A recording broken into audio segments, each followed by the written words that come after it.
Mapagpalang araw po sa ating lahat. Ako po si Emmanuel O. Alejandre. Ito po ang aking daily devotion para sa ngayong November 9. And for today, we are going to talk about how to surrender control to God. This will be discussed using the passage or the Bible verse of Exodus chapter 14, verse 14, which says, "The Lord will fight for you. You need only to be still." Yung Panginoon daw po o siyang bahala na lumaban para sa atin. Kinakailangan lang po natin magtiwala sa Kanya at sundin siya.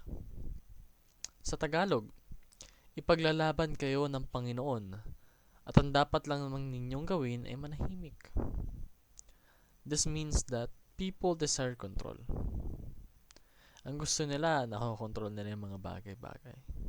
Meron silang power. Hawak nila yung sitwasyon. But that's not the case, no? Because human desires fall short of God's plan. Yung mga kagustuhan ng tao ay talagang nakakahadlang sa plano ng Panginoon. Yung plano ng Panginoon, yun yung makakapagpaligtas sa'yo. Yun yung makakapagpa-prosper sa'yo. No? So kapag hinahayaan mong matake ka ng desire mo as a human, yung dapat na plano sa'yo ng Panginoon ay hindi natutupad. So you should be still. You should surrender and you should obey. Now what does that mean, no? Unang-una, surrender control to God. Ibigay mo yung power sa Panginoon.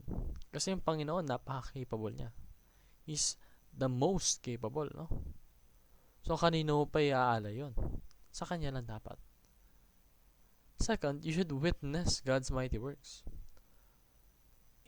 Throughout history, napakaraming kabutihan ang ginawa ng Panginoon, no?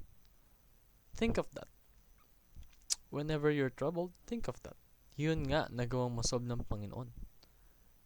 Yung problema mo pa kaya? Yung pinagdadaanan mo pa kaya? So, you should do that. Surrender and obey and experience God's promises. Yung mga kabutihan na ibinigay niya sa iba, ibibigay niya rin sa'yo. Yun lamang po ang aking daily devotion. Maraming salamat sa pakikinig. Pagpalain po tayong lahat and let us all give glory to God.